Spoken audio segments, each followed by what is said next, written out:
जम्मू कश्मीर में सुरक्षा बलों ने एक बार फिर बड़े आतंकी हमले की साजिश को नाकाम कर दिया। सुरक्षा बलों ने आज सुबह नगरोटा के बन टोल प्लाजा के पास जैश ए मोहम्मद के 4 आतंकवादियों को एनकाउंटर में मार गिराया। इस घटना की जानकारी देते हुए जम्मू आईजी मुकेश सिंह ने कहा कि जम्मू कश्मीर के नगरोटा एनकाउंटर में 4 आतंकवादियों को मार गिराया गया है। उन्होंने कहा कि आतंकी बड़े हमले की फिराक में थे। आतंकियों के पास 11 AK-47 राइफल, 3 पिस्तौल, 29 ग्रेनेड, मोबाइल फोन, कंपास, गोला बारूद और अन्य कई उपकरण बरामद हुए हैं। पिछले कुछ दिनों से जब से DDC इलेक्शंस की प्रक्रिया शुरू हुई है, इंटेलिजेंस इनपुट्स हमारे पास आ रहे थे, जिसमें ये था कि कुछ इन्फिल्ट्रेशन संभावित है और मिलिटेंट्स किसी पर्टिकुलर टारगेट के लिए भारी मात्रा में हथियार लेके इन्फिल्ट्रेट करने की कोशिश में हैं। इसको मद्देनजर रखते हुए और पिछली जो 2-3 वारदातें हुई हैं जिसमें इन्फिल्ट्रेशन अटेम्प्ट्स हुई हैं और मिलिटेंट्स पकड़े गए हैं या मारे गए हैं, हमने सभी नाकों को अलर्ट कर दिया था और बीफ अप कर दिया था। सभी नाकों पे कंपोजिट स्ट्रेंथ ऑफ पुलिस और CRPF मौजूद थी।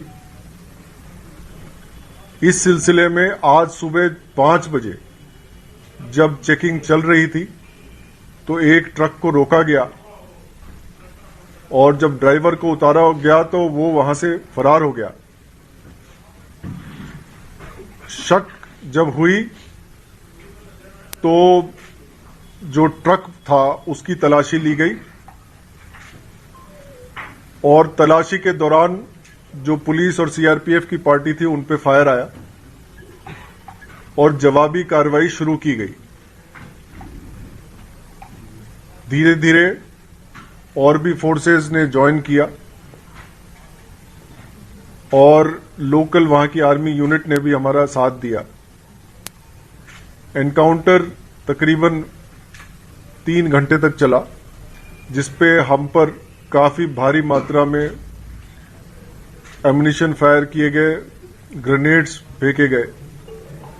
2 पुलिस के कांस्टेबल्स हमारे जख्मी हुए हैं जो अभी आउट ऑफ डेंजर हैं। एनकाउंटर के दौरान 4 आतंकवादी मारे गए। इनकी शिनाख्त अभी नहीं हो पाई है। इन 4 आतंकवादियों से बहुत भारी मात्रा में असला बारूद बरामद हुआ है, जिसमें 11 AK-47 राइफल, 3 पिस्टल, 29 ग्रेनेड। ये ग्रेनेड वो हैं जो हम पे फायर किए गए, उसके अलावा जो बचे हुए थे वो हैं 6 UBGL grenades, mobile phones, compass और अन्य कई सारे डिवाइसेस और पिट्ठू बैग्स, पोचेस और भारी मात्रा में एम्युनिशन बरामद हुआ। ऐसा लगता है कि ये जो आतंकवादी मारे गए हैं ये किसी बड़े मंसूबे को अंजाम देने के लिए इन्फिल्ट्रेट हुए थे और जम्मू से कश्मीर घाटी की तरफ जा रहे थे। ऑपरेशन अभी जारी है। वहीं एनकाउंटर में 2 जवान भी घायल हुए। दोनों जवानों को GMC भर्ती कराया गया है। फिलहाल बन टोल प्लाजा के आसपास के इलाकों में सुरक्षा बलों का सर्च ऑपरेशन जारी है।